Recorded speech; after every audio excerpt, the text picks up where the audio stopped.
बंगाल के महासंग्राम में बीजेपी जहां अपनी जीत के दावे को हर गुजरते दिन के साथ और जोर शोर से दोहरा रही है, वहीं टीएमसी भी आरोपों की सियासत का एक भी तीर चलाने से चूक नहीं रही। इस बार टीएमसी ने पीएम मोदी को ही आरोपों के लपेटे में लेने का दांव खेला है। दरअसल टीएमसी ने महिला कार्ड खेला। टीएमसी को पीएम मोदी के दीदी ओ दीदी कहने के अंदाज पर आपत्ति थी। तृणमूल ने इसे महिलाओं के अपमान से जोड़ा। इस पर बीजेपी की महिला नेताओं ने मोर्चा खोल दिया है। दीदी कहने पर अपमान कैसे हुआ, आज हमारी चर्चा इसी मुद्दे पर होगी। क्या टीएमसी अपने नेताओं के भाषण और भद्दी जबान को भूल गई है, इस पर भी बात होगी। लेकिन सबसे पहले देख लेते हैं क्या है ये पूरा मामला। दीदी, ओ दीदी,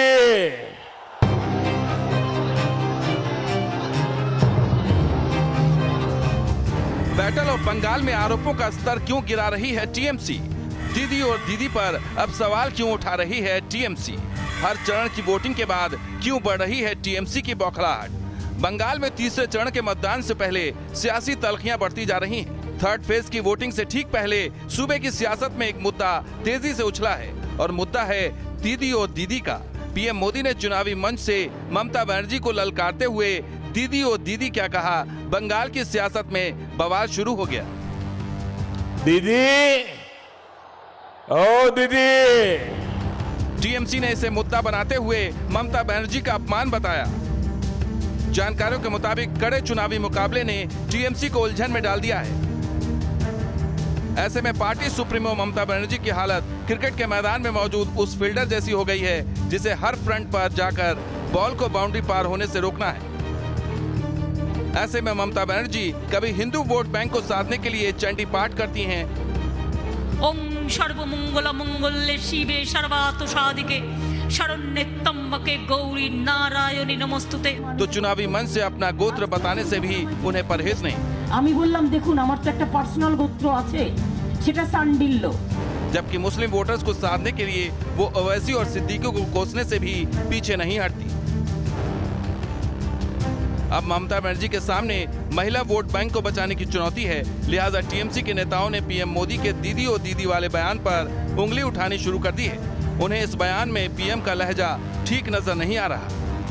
जिस तरीके से दीदी आप कहाँ हैं, दीदी आप सुन रहे हैं ना, ओ दीदी, इस शब्द को इस तरीके से प्रयोग करके दीदी का अपमान करना पश्चिम बंगाल के महिलाओं का अपमान है। तीसरे चरण की वोटिंग से पहले टीएमसी ऐसी बयानबाजी कर महिला वोटर्स को साधने की कोशिश में है तो पलटवार में बीजेपी भी पीछे नहीं रही। तो एक बात तो स्पष्ट हो गई है कि ममता जी ने यह मान लिया है कि बंगाल में उनकी नाव डूब रही है, वह मुसीबत में है और एक तरफा फैसला भारतीय जनता पार्टी के पक्ष में बंगाल की जनता ने तय कर लिया है। बीजेपी नेताओं पर ममता बनर्जी से लेकर टीएमसी के तमाम नेता कई बार आपत्तिजनक टिप्पणी कर चुके हैं। अब सवाल यह है कि पीएम मोदी के बयान पर सवाल उठाना क्या ममता बनर्जी की बौखलाहट का सबूत है या फिर टीएमसी अपनी कश्ती डूबने के डर से घबराई हुई है? Team news nation. दीदी ओ दीदी, क्या टीएमसी को लग रहा है कि ऐसा बोलकर वो प्रधानमंत्री पर तीखा आक्रमण करके कुछ वोट जुगाड़ सकते हैं? इसी मुद्दे पर चर्चा होगी। इसी पर बात करने के लिए मेरे साथ जुड़ गए हैं वरिष्ठ पत्रकार राहुल देव, मेरे दो सहयोगी जुड़ गए हैं, रविकांत राय जुड़ गए हैं नॉर्थ 24 परगना से, धीरेन्द्र पुंडीर जुड़ गए हैं इस वक्त कोलकाता से, बप्पा चैटर्जी जुड़ गए हैं भारतीय जनता पार्टी की तरफ से, साथ ही साथ मेरे साथ संजय शर्मा जुड़ गए हैं, स्पोक्स पर्सन है तृणमूल कांग्रेस के। सबसे पहले संजय जी, मैं आपके पास आना चाहता हूं, क्या offence is the best defence के चलते आपने प्रधानमंत्री पर हमला किया है? क्योंकि विवादित बयान तो दीदी भी कई सारे पहले दे चुके हैं। हम लोग इन बातों पर विश्वास नहीं करते। प्रधानमंत्री जी ने जो बातें जनसभा में सामने सार्वजनिक रूप से कही है, हमने इस बात को पॉइंट आउट किया है कि सार्वजनिक जीवन में महिलाओं के प्रति हमारी टिप्पणियां कैसी हो और संबोधन कैसा हो, इस बात पर ध्यान आकर्षण किया है। गलत क्या कहा उन्होंने? दीदी और दीदी क्या कहे ये बताइए संजय शर्मा जी, गलत क्या है? आप मुझे ये बताइए, वो जिस तरीके से कहा जा रहा है, क्या ये एक प्रधानमंत्री जी जैसे पद पर बैठे व्यक्ति के लिए क्या ये शोभा देता है? क्या आप इस बात की इजाजत हम देते हैं, हमारी नैतिक बल इजाजत देता है कि महिलाओं को हम ऐसे टिप्पणियां करें, महिलाओं को हम ऐसे संबोधित करें? सार्वजनिक मंचों से हम देश को किस दिशा में ले जा रहे हैं, ये हमें सोचना होगा। और हमने ध्यान आकर्षण करवाया है, अब प्रधानमंत्री जी जाने, भाजपा जाने और बंगाल की और देश की जनता देख रही है, वो जाने, वो लोग ठीक फैसला करेंगे। ठीक है बप्पा चैटर्जी जी, आपको भी लगता है दीदी और दीदी बोलना ममता बनर्जी का अपमान है, जैसा संजय मिश्रा कह रहे हैं?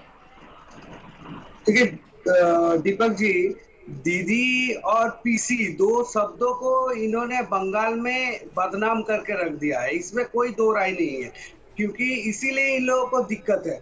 आप लोग खुद अपनी नेत्री को दीदी कह सकते हैं, बाकी सभी दीदी कह सकते हैं, तो प्रधानमंत्री मोदी जी ने भी दीदी कहा, इसमें गलत क्या है ये पता नहीं। लेकिन तृणमूल कांग्रेस वही माननीय ममता बनर्जी जी जब बोली थी कि नरेंद्र मोदी को कमर में रस्सी बांध के घुमाएंगे, उनके भतीजे जब बोले थे कि हाथ काट दूंगा, आंखें निकाल लूंगा, और नड्डा जी को जिस तरह से क्या क्या पता नहीं, गड्ढा फड्डा क्या क्या बोल के चड्डा नड्डा फड्डा जो संबोधन, जी जी, जो जिस तरह से संबोधन किया था, उसके बाद अमित शाह जी को जैसे होदल कूद इस तरह का जो संबोधन किए थे, ये क्या बहुत शालीनता में थी। अरे दीदी क्या गाली है?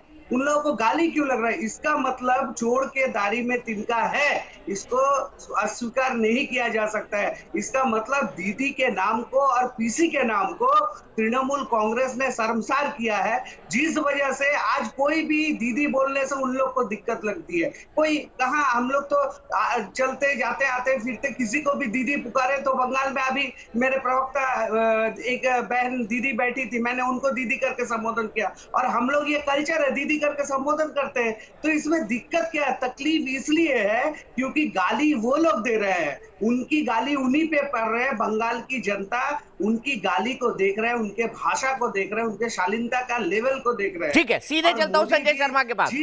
जिस हार्टिली एक्सेप्टेंस किए है, जिस हार्टिली संबोधन किए है, जिससे बंगाल की जनता अभिभूत है। ठीक है, मोदी जी जैसे एक शख्सियत माननीय मुख्यमंत्री को अपनी बहन के मुख्यमंत्री जी ले रहे हैं सार्वजनिक मंचों से, राजनीतिक मंचों से, क्या उन दोनों उच्चारण में कोई उनको असंगति नजर नहीं आती कि हम लोग साधारण तौर पर कैसे बोलते हैं और सार्वजनिक मंचों से कैसे बोलते हैं? हम लोग अपनी दीदी को भी जब पुकारते हैं, ओ दीदी केमन आछो, वैसे ही सुनिए, वैसे ही पुकारते हैं आप, वैसे ही पुकारते हैं आप, वैसे ही पुकारते हैं, कमर में रस्सी बांध के घुमाएंगे, आप वैसे ही पुकारते हैं क्या? गड्ढा नड्डा पे शालीनता है, खुदुल खुद को बोलने पे शालीनता है। अरे शालीनता का लेवल थोड़ा सिखाइए, क्या होता है किसी को दीदी बोलना और किसी को अब आपका कोई उपाय नहीं है। संजय शर्मा जी, चड्डा नड्डा फड्डा ये बोलना क्या बंगाल की संस्कृति है? बताइए, चड्डा नड्डा फड्डा। देखिए मैं आपको एक बात बताता हूँ, आप सौरभ जी जरा आराम कर ले तो मैं एक बात बताता हूँ। राजनीतिक में प्रतिपक्ष के नेताओं के बारे में बहुत कुछ कहा ही जाता है, और इसमें सभी पक्ष कहीं ना कहीं कुछ ना कुछ कहते हैं। तो फिर नरेंद्र मोदी पर हमला क्यों? सुनिए, सारी बातें सही हो और सारी बातें सही न हो, ममता बनर्जी के ऐसी बात नहीं है। नहीं, इसमें बात, लैंग्वेज की बात कर रहा हूँ, चड्डा नड्डा फड्डा, क्या ये लैंग्वेज सही है? इसमें दीपक चौरसिया जी, हमने जिस बात पर ध्यान आकर्षण करवाया, खून के सौदागर, ये सब बोलना सही है, ये सब लैंग्वेज सही है, उचित नहीं है। हमने सिर्फ अपना ध्यान आकर्षण करवाया है, हमने इसके लिए कोई कोर्ट केस नहीं किया, इसके लिए कुछ नहीं किया। हमने ये कहा है ये इस तरीके का संबोधन उचित नहीं है। अब प्रधानमंत्री जी इसका संज्ञान ले, यदि वो उनको लगता है कि उचित नहीं है वो सुधार करे, और यदि वो ऐसे ही करते रहना चाहते हैं तो बंगाल और देश की जनता देख रही है, वो अपना फैसला लेंगे, उचित फैसला लेंगे। लोकतंत्र में जनता मालिक होती है। नहीं, विश्व के सबसे बड़े। ठीक है बप्पा चैटर्जी जी, एक मिनट रुकिए, मैं अपने सहयोगी धीरेन्द्र पुंडीर के पास चलता हूँ। उनको शर्मसार करने के लिए माफी मांगना चाहिए। अरे भाई साहब आराम करिए। अच्छा, माफी मांगनी चाहिए या नहीं, मैं इस बहस पर आऊंगा, लेकिन उससे पहले संजय जी 1 मिनट रुक जाइए, बप्पा जी 1 मिनट रुक जाइए, मैं सीधे धीरेन्द्र के पास चलता हूँ। धीरेन्द्र, टीएमसी ने इसे मुद्दा बनाने की कोशिश की है, प्रधानमंत्री ने जो संबोधन किया ममता बनर्जी का, क्या ग्राउंड पे ये मुद्दा बन पाया है? ग्राउंड रिपोर्ट हमारी क्या कहती है इस पर? देखिए दीपक जी, मैं इस बात को इसलिए कहना चाहूँगा कि ब्रिगेड मैदान की रैली से हम लोग अगर देखना शुरू करते हैं तो एक सिर्फ एक ब्लॉक जो मीडिया के बराबर में, एक ब्लॉक जो लेफ्ट की तरफ था, जो प्रधानमंत्री मंच के समय से देखेंगे तो राइट है, लेकिन पत्रकारों की तरफ से लेफ्ट वाले ब्लॉक में महिलाओं की जगह होती थी। उसके बाद अब आगे रैली दर रैली आप बढ़ते हैं तो वो 2 ब्लॉक हुए, फिर वो 3 ब्लॉक हुए और इसके बाद वो 4 ब्लॉक हैं। वो जो अब हम लोगों ने जो आखिरी उनकी अभी की रैली देखी थी उसमें लगभग 4 ब्लॉक्स में महिलाओं की भीड़ सुबह से उमड़ रही है। ये बात अगर राजनीतिक तौर पर दिखाई दे रही होगी तो यकीनन चिंता का विषय होगी, क्योंकि महिलाओं में सबसे बड़ा कनेक्ट ममता बनर्जी का माना जाता रहा है और उनको बहुत ताकत भी मिली है। लेकिन प्रधानमंत्री नरेंद्र मोदी को अगर आप देखेंगे, हम लोगों की कॉलाज में भी अक्सर वो आता है कि जब वो दीदी और दीदी शब्द बोलते हैं तो सबसे ज़्यादा तालियां बजाते हुए, उनकी मुट्ठियां हाथ में हिलाते हुए, चूंकि सबसे ज़्यादा महिला ब्लॉक की तरफ से तालियां बजती हैं, वो हवा में मतलब एक तरह से अपने मुट्ठियां हवा में उछालती हैं।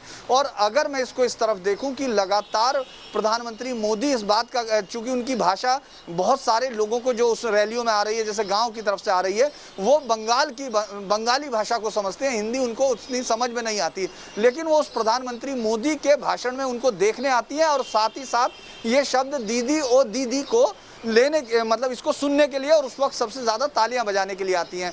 ये सभाओं में भीड़ लगातार बढ़ रही है, ये बड़ा कंसर्न है, चाहे आप इसको नंदीग्राम से लेके देखें, चाहे आप कांति की रैली देखें, चाहे अलग अलग रैलियां देखें, ये बात यकीनन कंसर्न रही होगी। क्योंकि अगर उस तरह देखें तो जिस तरह का हमला प्रधानमंत्री नरेंद्र मोदी पर या गृह मंत्री पर होता है, उस तरह का कोई भी असंसदीय शब्द या इस तरह का कोई भी ऐसा शब्द उस तरफ से प्रधानमंत्री की तरफ से मैंने नहीं देखा अभी तक।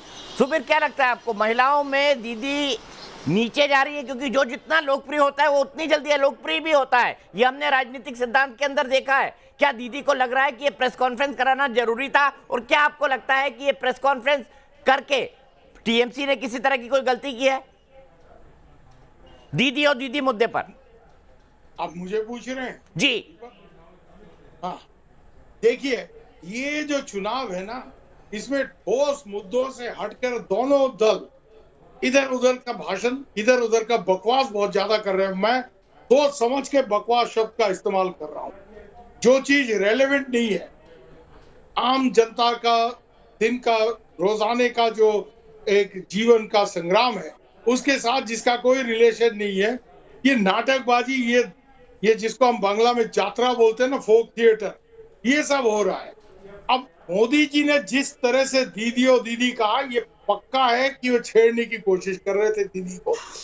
दीदी जिस तरह से उल्टा सीधा शब्दों का इस्तेमाल करते हैं, कभी कभी बहुत ही सीधा अनपार्लियामेंट्री वर्ड, ये वैसा कुछ नहीं है, बट ये उन्होंने छेड़ने का कोशिश की दीदी ओ दीदी बोल के।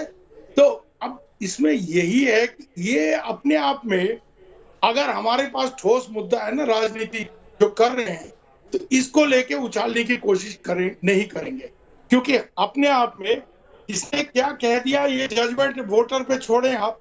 और जो बात धीरेन्द्र कह रहे हैं ये सही बात है कि ममता बनर्जी का जो पकड़ था महिला वोटरों में, अब नरेंद्र मोदी के और दूसरे भाजपा के सभा में भी लोग आ रहे हैं। इसमें देखिए, पहले इन्होंने एक मुद्दा को उठाने का कोशिश किया, किचन कि गैस का ये जो है भाव बढ़ रहा है, ये बढ़ रहा है, वो बढ़ रहा है, क्योंकि ये डायरेक्टली आम जो महिलाएं हैं उनको इफेक्ट करता है।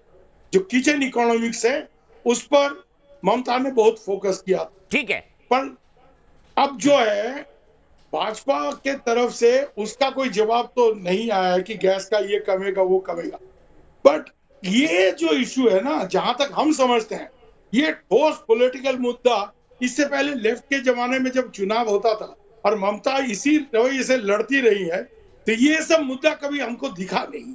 ठीक है, बंगाल के चुनाव में पहले बार ये सब बकवास जो है ना, जो अनइम्पोर्टेंट चीज है, उसको लेकर ये हल्ला उल्ला, ये नाटकबाजी, ये ज्यादा देखने को मिला। सीधे राहुल जी के पास चलते हैं। राहुल जी, क्या जबरदस्ती ममता बनर्जी ने दीदी और दीदी को मुद्दा बनाने की कोशिश की, या आपको लगता है कि प्रधानमंत्री के उस संबोधन में वाकई उलाहन आती और ममता का ये तीर निशाने पर लगेगा? नहीं, अब ये तो ममता का तीर तो मुझे नहीं लगता कि कहीं ज्यादा पहुंचेगा, ज्यादा दूर चलने वाला नहीं है, क्योंकि उसमें कोई तत्व नहीं है। और सुबीर ठीक कह रहे हैं, क्योंकि वो एक लहजे का सवाल है, क्योंकि दीदी शब्द पर तो कोई आपत्ति कर नहीं रहा है, अब आप ये कह सकते हैं कि प्रधानमंत्री के पद को देखते हुए, गरिमा को देखते हुए उनका लहजा ठीक नहीं था। तो भाई प्रधानमंत्री का लहजा चुनाव की सभाओं में और सारी चुनाव की सभा में जो भी भाषण देता है उसमें एक तीखापन होता है, उसमें मखौल उड़ाने का एक होता है, और कोई वहां पर विद्वत्ता दिखाने तो जाता नहीं है। और अगर टीएमसी या दीदी की अपनी भाषा को भी देख लिया जाए, जिसके बहुत से नमूने आप दिखा चुके हैं, लगातार बता रहे हैं, तो फिर ये तो पलड़ा दोनों तरफ से है, शायद उधर भारी ही पड़ेगा उनका, क्योंकि जिस तरह के शब्दों का इस्तेमाल हुआ है। इसको मैं समझता हूं कि इससे कोई फायदा तो नहीं होगा, इससे नुकसान होगा टीएमसी को, और क्योंकि ये एक बहुत सतही और हल्की बात उठा रही है। उनके प्रवक्ता इस बात को उठाते, बाकी चर्चाओं में इस थोड़ी आलोचना प्रधानमंत्री की कर देते तो चल जाता, लेकिन एक पूरी प्रेस कॉन्फ्रेंस करके महिला नेताओं को बुलाकर बिठाकर आप उसको एक इतना बड़ा मुद्दा बनाने की जो कोशिश कर रहे हैं, मैं समझता हूं इससे कोई फायदा नहीं होगा, और सिर्फ एक पूरे विमर्श को और हल्का बनाने की कोशिश है। प्रधानमंत्री ने तो बहुत सारी बातें कही, उनमें आप आपत्ति करते, सिर्फ एक दीदी और दीदी को लेकर एक पूरा मुद्दा बनाएंगे तो फिर बाकी जो असली मुद्दे हैं उनकी बात कब करेंगे? सही बात आपने कही। मैं समझता हूं कि नासमझी है। क्या वाकई नासमझी है? और क्या वाकई बंगाल चुनाव में डर से, इस डर से कि कहीं वोट बैंक इधर से उधर ना हो जाए, इसलिए अब वो मुद्दे उठ रहे हैं जो वाकई में जनता के लिए महत्व के नहीं है? इस पर भी बात करेंगे। क्या बेफिजूल के मुद्दे उठाए जा रहे हैं? क्या बेफिजूल के आरोप प्रत्यारोप लग रहे हैं? ब्रेक के बाद।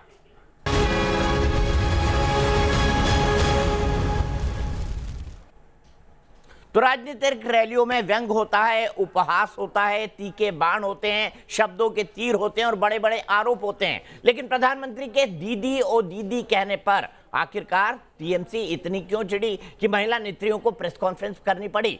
आइए दिखाते हैं प्रधानमंत्री ने दीदी ओ दीदी किस अंदाज में कहा था, और फिर इस पर बहस जारी रहेगी। हमारे साथ राहुल देव जी हैं, सुबीर भौमिक हैं, दोनों वरिष्ठ पत्रकार हैं, बप्पा चैटर्जी बीजेपी की तरफ से, संजय शर्मा टीएमसी की तरफ से, रविकांत राय मेरे सहयोगी नॉर्थ 24 परगना से और धीरेन्द्र कोलकाता से जुड़े हुए हैं। आइए सुनते हैं प्रधानमंत्री ने क्या और किस अंदाज में कहा। दीदी, ओ दीदी,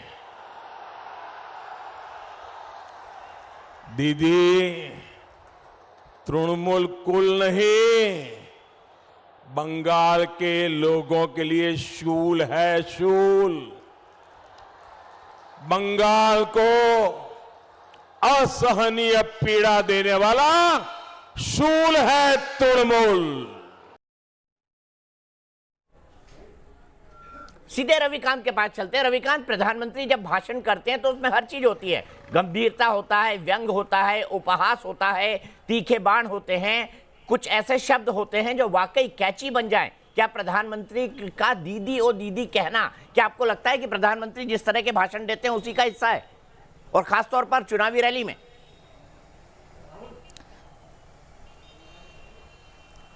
देखिए दीपक जी, अब से कुछ ही देर पहले मैं धर्मेंद्र प्रधान की रैली में था और उनसे मैंने ये पूछा कि टीएमसी इसे मुद्दा बनाना चाहती है, तो धर्मेंद्र प्रधान ने साफ तौर पर कहा कि पूरे मामले को डाइवर्ट करने के लिए, क्योंकि ग्राउंड पर जब से ऑडियो वायरल हुआ है अभिषेक बनर्जी दिखाई नहीं दे रहे हैं, इसलिए उनको बचाने के लिए इसे मुद्दा बनाने का प्रयास टीएमसी की तरफ से किया जा रहा है।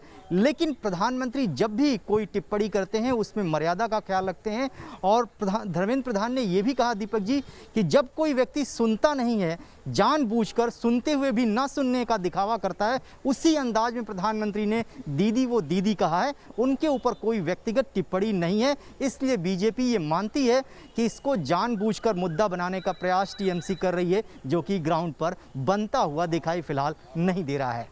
अच्छा, अभिषेक बनर्जी अभी कहाँ है? क्या कैंपेन कर रहे हैं? रविकांत, क्या जानकारी है आपके पास?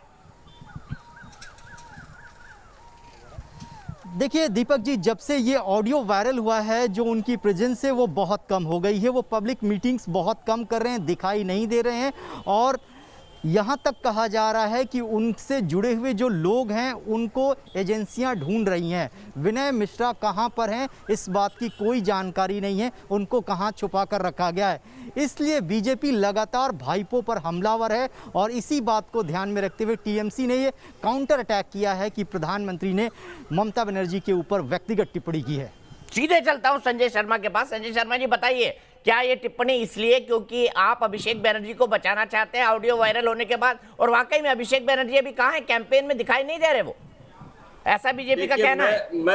देखिए, मैं आज तक तो ये समझता था कि भाजपा नेताओं को ही मानसिक मोतियाबिंद हुआ है, लेकिन आपके रिपोर्टर साहब की बात सुनकर मुझे लगता है कि ये लोग भी उनसे कहीं पीछे नहीं है। नहीं, वो धर्मेंद्र प्रधान ने जो कहा वो बता रहे हैं संजय जी, वो अपने मन से नहीं बोल रहे हैं। उनका कहना है कि धर्मेंद्र प्रधान ने उनको ये बातें कही। धर्मेंद्र प्रधान जी को तो मानसिक मोतियाबिंद बंगाल में आने से ही हो गया था। मेरे रिपोर्टरों को ना करवाइए ना, वरना ऑपरेशन करना पड़ेगा मुझे। उन लोगों को जिनको सबको राजनीतिक मोतियाबिंद हुआ है। ऑपरेशन देश की जनता करेगी और 2 मई को बंगाल की जनता जो मार्गदर्शन देगी उसके बाद अपने आप हो जाएगा। 1 नंबर 2, अभिषेक बनर्जी साहब के प्रोग्राम जैसे शेड्यूल थे वो सारे प्रोग्राम हो रहे हैं। नंबर 3, आज श्रीरामपुर में जेपी नड्डा साहब की एक बड़ी जुलूस होने वाली थी, बड़ी सभा होने वाली थी, वो सभा लोगों के नहीं आने की वजह से रद्द हुई है। नंबर 3। नंबर 4, प्रधानमंत्री जी ने अभी जो भाषण आपने दिखाया, प्रधानमंत्री जी ने कहा कि दीदी आपका फूल बंगाल की जनता के लिए सूल बन चुका है। असल में 2014 से जब से प्रधानमंत्री जी देश की गद्दी पर बैठे हैं तब से उन्होंने देश की जनता को कांटे ही कांटे दिए हैं। चाहे वो लॉकडाउन की मजबूरी है, लॉकडाउन में चलने वाले लाखों करोड़ों मजदूरों की जो दुर्दशा हुई, नोटबंदी के समय जनता को जो दुर्दशा हुई, और ये जो राशन भेजे वो भी बोलिए, और ये जो प्रधानमंत्री, सुनिए बप्पा जी 2 मिनट में बोल लूं फिर बोलिएगा, आपकी सारी बातों का जवाब है मेरे पास। आप लोग किस मुंह से बात करते हैं? प्रधानमंत्री जी जहां दिल्ली में बैठते हैं, दिल्ली में जहां प्रधानमंत्री जी का निवास है, उसके 2-3 किलोमीटर की रेंज में 300 किसान शहीद हो गए। क्या प्रधानमंत्री जी ने वहां जाने की सोची? और राशन दे रहे हैं। प्रधानमंत्री जी ने क्या इस बात पर कभी कमेंट किया कि गैस सिलेंडर जो घरेलू गैस सिलेंडर है उसमें इतना अत्यधिक टैक्स उन्होंने क्यों ला दिया? क्या प्रधानमंत्री जी ने ये इस बात का सेटिस्फैक्टरी जवाब दिया? पेट्रोल और डीजल करके आवाज समझ नहीं आएगी दर्शकों को, एक एक करके। संजय जी कंक्लूड करिए, बप्पा जी जवाब देंगे फिर। देखिए बात ये है कि जब मैं बोल रहा हूँ तो बापा जी को बोलिए थोड़ी मुंह पर टेप रखे, ऐसे जनता उनके मुंह पर टेप लगाने वाली है 2 मई को। और मैं एक बात टेप लगा दिए है, नहीं लगाती है, वो जनता ही लगाएगी आपके मुंह पर, और जनता ही लगा रही। एक देश की आप लोगों ने लगा दिया है। देश की सल्तनत में प्रधानमंत्री जी के सत्ता में आने के बाद देश की जनता ने जो दुख और पीड़ा उठाई है, क्या प्रधानमंत्री जी को ये सूल नहीं लगता? अरे भाई संजय जी दूसरी बार क्यों जिता दिया? आपकी सीटें 38 से 18 22 क्यों कर दी बताइए ना। 2019 में पश्चिम बंगाल ने कहाँ का भाषण लेकर बैठ गए हैं? अभी गद्दी बचाइए सर, अभी गद्दी बचाइए। हकीकत देखिए मैं आपको अरे चौरसिया जी, अरे दीपक जी, आप क्यों इतना उछल रहे हैं? मैं उछल नहीं रहा हूँ, मैं आपसे सवाल पूछ रहा हूँ कि अगर ऐसा है तो 2019 में आप क्यों सिमट कर रह गए? मैं जनता की पार्टी से हूँ, मैं जनता की पार्टी से हूँ, प्रधानमंत्री की पार्टी से नहीं। मैं न्यूज नेशन की पार्टी से हूँ, जो मेरा चैनल है। 2019 में भारतीय जनता पार्टी के जो सांसद जीते थे, उसके बाद जो बंगाल में विधानसभा चुनाव हुए उसमें भारतीय जनता पार्टी वो सीटें वापस क्यों नहीं जीत सकी? भाजपा के प्रदेश अध्यक्ष दिलीप घोष उसके बाद विधानसभा से थे, वहां से वो क्यों हार गए? उसके बाद कालियागंज विधानसभा चुनाव 18 कैसे जीते ये बताइए ना। जो हार गए उसकी बात क्यों कर रहे हैं? 18 कैसे जीते ये बताइए संजय जी। ये तो तय था, देश 2019 का चुनाव, 21 में साफ, ये तो 2019 का चुनाव देश का चुनाव था। हम लोग एक रीजनल पार्टी है, हमारी यदि 42 सीटें भी आती तो हम केंद्र में सरकार बनाने की स्थिति में तो थे नहीं, तो वो उसको देखकर वोट हुआ। वो देश की संसद का चुनाव। हम लोग जो रीजनल पार्टी में है और हम लोगों ने अपनी ताकत की है, हमारे वोट परसेंटेज बढ़े हैं और लोकतंत्र में ठीक है, लेकिन पप्पा जी ये बताइए कि दीदी वाकई, प्रधानमंत्री जी वाकई चिढ़ाने के अंदाज में दीदी को बोल रहे थे, क्या ये जरूरी था? क्या आपको ये गैर जरूरी नहीं लगता कि भाई अगर मुख्यमंत्री है तो गरिमा के साथ उनका संबोधन किया जाए, चिढ़ाया क्यों जाए? अच्छा, ऐसा लगता है कि उनको चिढ़ाया गया है। बांग्ला में यूट्यूब में एक तो वीडियो है, आप दीपक जी आपसे रिक्वेस्ट है कृपया करके एक बार देख लीजिएगा। वो 63 बोल के खोजिएगा उसको यूट्यूब में, 63 जिसका मीनिंग है, ठीक है। वो एक बूढ़ी है, बच्चे लोग, गांव के बच्चे लोग उसको चिढ़ा रहे, कुछ नहीं बोल रहे, उनको खाली बोल रहे 63, तो वो उनको गाली गलौज पे उतर जाती है। तो ममता दीदी को तो जय श्री राम भी गाली लगती है, दीदी बोल के कोई बुलाता है तो भी गाली लगता है। तो अब उनको अगर इससे प्रॉब्लम है, जिसमें आप बंगाल की जनता को देखिए, अगर किसी भी तरह से महिला का सम्मान या किसी तरह का बात होता तो बंगाल की जनता उसके लिए, आप ग्राउंड रिपोर्ट लीजिए तो जनता उसके लिए बोलती, लेकिन ऐसा है नहीं, क्योंकि अशालीन लैंग्वेज जो है वो ममता दीदी तृणमूल दल के पक्ष से बार बार किया गया है, बार बार इतने अपशब्द, दुशासन और दुर्योधन, क्या क्या शब्द बोले हैं उनको तो मैं याद भी रखना नहीं चाहता। तो ये सारे शब्द का इस्तेमाल माननीय मुख्यमंत्री को क्या शोभा देता है कि एक मुख्यमंत्री होके देश के गृह मंत्री को बोल रहे होदल कुछ, ये कहाँ की संस्कार है? ये क्या बंगाल की संस्कार है? ये कभी बंगाल की संस्कार नहीं है। बंगाल में हम लोग अतिथि देवो भव यही कल्चर में विश्वासी है, और हम लोग सभी को सम्मान देना, सभी का सम्मान करना, ये हमारे संस्कार में है, जिसको कभी भी माननीय दीदी कभी सम्मान सोचती नहीं है, उनको सारे बात गाली ही नजर आती है। ठीक है, सीधे राहुल जी के पास चलता हूँ, सीधे राहुल जी के पास चलता हूँ। राहुल जी, अब तो ममता बनर्जी ये कह रही है कि एक पांव पर बंगाल जीतूंगी और दो पांव पर अगली बार 2024 में दिल्ली जाऊंगी। क्या ये सिर्फ डराने के लिए है, या ममता बनर्जी वाकई विपक्षी दलों का एक गठबंधन तैयार करके उसकी नेता बनना चाहती हैं, अगर मुख्यमंत्री पद पर आई भी या नहीं भी आई तो दोनों परिस्थितियों में?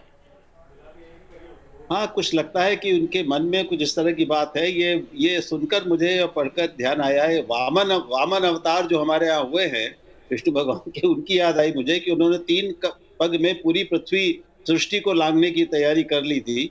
तो अब लग रहा है कि दूसरे पग में दूसरे कदम के साथ ममता जी का इरादा कुछ ऐसा है। लेकिन लगता है कि देखिए, जो उन्होंने विपक्षी नेताओं को चिट्ठी लिखी, 14 नेताओं को उन्होंने चिट्ठी लिखी थी जिस दिन नंदीग्राम में वो धरने पर बैठी थी 1 अप्रैल को, उससे भी ये जाहिर था कि वो अब जो एक वैकल्पिक भाजपा का वैकल्पिक राष्ट्रीय विकल्प अगर तैयार होगा तो उसके नेतृत्व के लिए उन्होंने अपनी पेशबंदी शुरुआत कर दी है और एक तरह से अपना दावा ठोक दिया है कि मैं पहल कर रही हूँ एक राष्ट्रीय विकल्प पैदा करने का बीजेपी का, कि सब लोग मिलकर सारे विपक्षी दल साथ आ जाएं और मिलकर चुनौती दें और बीजेपी को हटाएं। ठीक है, इस महत्वाकांक्षा में कोई समस्या नहीं है, और उसी की एक दूसरी कड़ी के रूप में उनका ये बयान मुझे लगता है कि 1 कदम से बंगाल और 2 कदम में देश को जीत लेंगी और दिल्ली पहुंच जाएंगी वो। लेकिन इन बातों का अभी कोई मतलब नहीं है, ये केवल लोगों पर एक असर डालने की बात है। और उस समय भी मुझे लगता है कि उस संदेश वो ये देना चाहती थी कम से कम बंगाल के मतदाताओं को कि मैं एक राष्ट्रीय स्तर की नेता हूँ, कल को राष्ट्रीय स्तर पर मेरा कद होगा, मैं एक राष्ट्रीय भूमिका निभाऊंगी, और जो एक भाजपा का विकल्प तैयार होगा उसमें मेरी एक प्रमुख भूमिका होगी, क्या उसका नेतृत्व मेरे पास होगा। ठीक है, मैं सीधे धीरेन्द्र के पास चलता हूं। उसी संदेश का एक वो दिखता है। मैं सीधे धीरेन्द्र के पास चलता हूं। धीरेन्द्र, आदमी दूसरी नौकरी तब ढूंढता है जब पहली नौकरी छूटने वाली होती है। क्या दीदी को इस बात का एहसास हो चुका है, या सिर्फ वो एक माइंड गेम खेलने के लिए इस तरह के दावे कर रही हैं? दरअसल अगर 2 चीज़ों से मैं इसको समझने की कोशिश कर रहा हूं दीपक जी की, एक तो ये कि जो सभाओं में, बड़ी सभाओं में भीड़ प्रधानमंत्री की आ रही है, उसमें ये बात ज़रूर देश के प्रधानमंत्री हैं, देश के इतने बड़े लीडर हैं, ये बात वहाँ बंगाल के ग्रामीण इलाकों में भी आपको मिलेगी कि जिन्होंने महिलाओं से अगर आप बातचीत करते हैं तो उनके पास, चूँकि वो बंगला भाषा में जो ज़्यादा बोलते हो, चूँकि उनकी भाषा बंगला है, लेकिन उसमें सारे में वो कोशिश करते हैं कि मोदी का नाम ज़रूर लें। तो ये जो स्टेचर उनको प्रधानमंत्री होने के नाते मिल रहा है, उन सभाओं की भीड़ बाकी तमाम लोगों में और ममता दीदी में आपको अंतर दिख जाएगा। ममता दीदी बाकी से वाकई आगे दिखती हैं, लेकिन प्रधानमंत्री के सामने वो यकीनन, यहाँ अगर हम सभाओं की भी बात करें तो भीड़ के मामले में भी पीछे रहती है, क्योंकि उनकी एक रणनीति अलग है। वो 2-3 विधानसभाओं की मिलाकर एक सभा कर रही है और प्रधानमंत्री एक डिस्ट्रिक्ट या 2 डिस्ट्रिक्ट को मिलाकर सभा कर रहे हैं। लेकिन इस बात का असर गाँव-गाँव में पहुँच रहा है। मुझे लगता है कि इसको काउंटर करने के लिए इस बात की कोशिश की गई कि उनका कद भी इतना ही बड़ा है, उनके कद को वहाँ तक लाने की कोशिश है, और वो जो मतदाताओं का एक बड़ा समूह कि देश का प्रधानमंत्री बहुत बड़े नेता है और वो उनकी मदद ज़्यादा तरीके से कर सकते हैं, चाहे वो इस बात की तरफ इशारा कर रहे हो कि किस तरह महिलाओं के खातों में पैसा डाला गया, किस तरह से वहाँ किसानों को पैसा दे रहे हैं अलग राज्यों में, तो उस सब को काउंटर करने की कोशिश महत्वपूर्ण बात इस बात को दिखाना चाहती है कि वो देश के बाकी हिस्सों में उनकी महत्वपूर्ण बात बोली आपने कि ममता बनर्जी काउंटर करना चाहती है और अपने कद को मोदी के बराबर दिखाना चाहती है। महत्वपूर्ण ऑब्जर्वेशन आपका है। लेकिन संजय सिंह जी, मुझे एक बात बताइए, अगर मोदी वर्सेस ममता हो गया है तो ममता जी का कद वाकई पश्चिम बंगाल में सबसे बड़ा है, लेकिन मोदी के सामने पूरे देश में बड़ा नहीं है। ऐसे में तो आपका नुकसान होगा। जो विश्लेषण धीरेन्द्र ग्राउंड जीरो से बता रहे हैं उसके मुताबिक आप तो करना चाहते थे बीजेपी जिसके पास कोई लीडरशिप नहीं है वर्सेस ममता, लेकिन यहाँ तो मोदी वर्सेस ममता हो गया। नहीं, देखिए मैं आपको एक बात बताता हूँ, ये विधानसभा चुनाव है और बंगाल में दीदी लार्जर देन लाइफ एक ब्रांड है।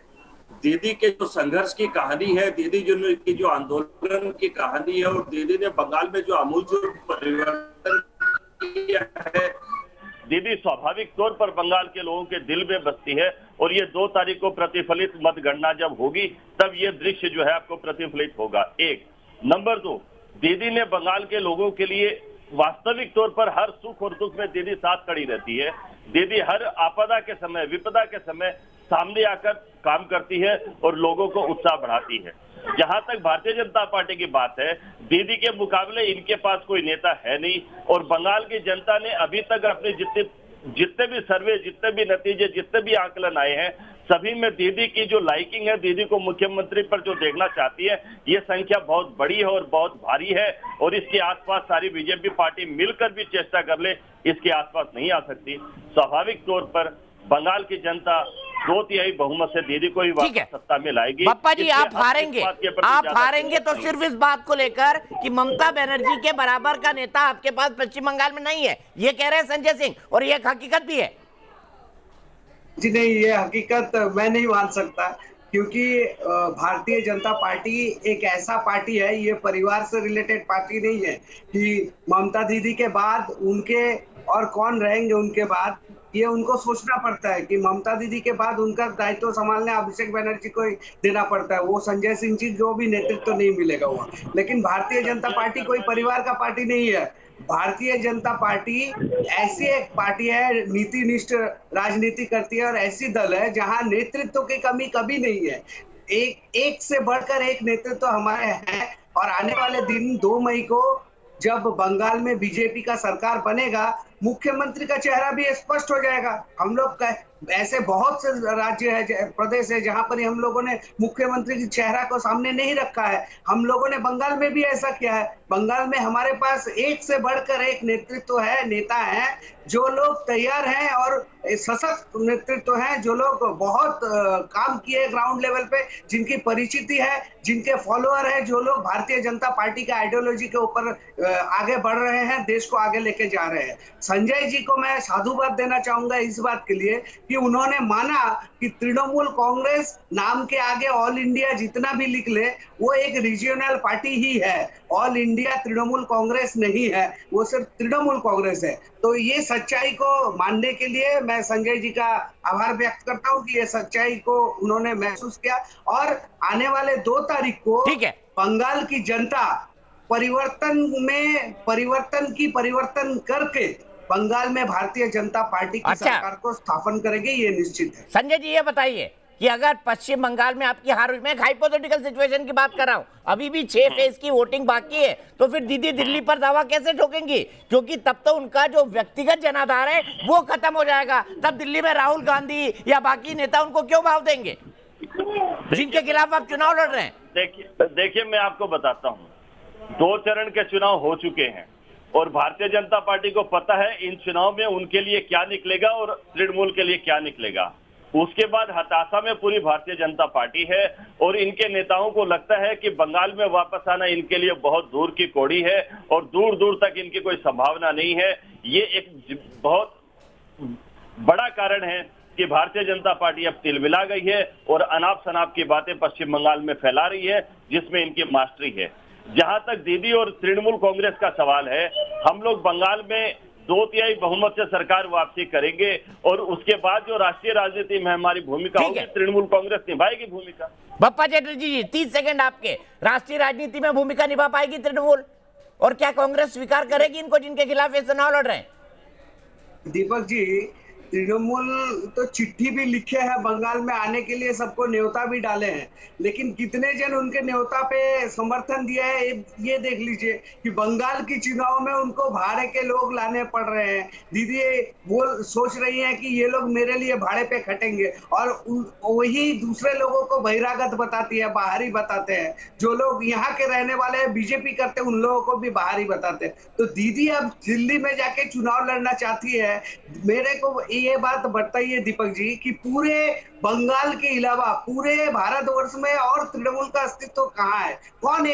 क्या एक्सेप्टेंस है ममता बनर्जी का पूरे भारतवर्ष में? सिर्फ बंगाल के आज जनता दूसरे प्रदेशों में जाते हैं, उनको सम्मान हानि होती है, क्योंकि बंगाल में एक ऐसी मुख्यमंत्री है जो ना तो महिला का सम्मान रख पाई, ना यहाँ की देवियों की सम्मान रख पाई, और ना ही यहाँ पर ही जो बेकार युवक शिक्षित युवक है इनकी सम्मान जानते हैं ग्राउंड रियलिटी क्या है पश्चिम बंगाल की। चलिए संजय जी पप्पा जी, हम दोनों को और बात करने का मौका मिलेगा। अभी चुनाव का परिणाम बहुत दूर है, 2 मई में अभी लगभग 1 महीने से कुछ कम दिनों का वक्त बाकी है। लेकिन मैं आपको ये बता दूं, 5 से 6 बजे रोजाना बैटल ऑफ बंगाल आप देख सकते हैं न्यूज नेशन पर। और कल जब बंगाल के अंदर राजनीति चरम पर होगी, बंगाल के अंदर कैंपेन चरम पर होगा, बंगाल के अंदर पोलिंग चरम पर होगी, तब हम आपके सामने पूरा लाइव रिपोर्टिंग लेकर आएंगे न्यूज नेशन पर। यहीं फिलहाल एक ब्रेक।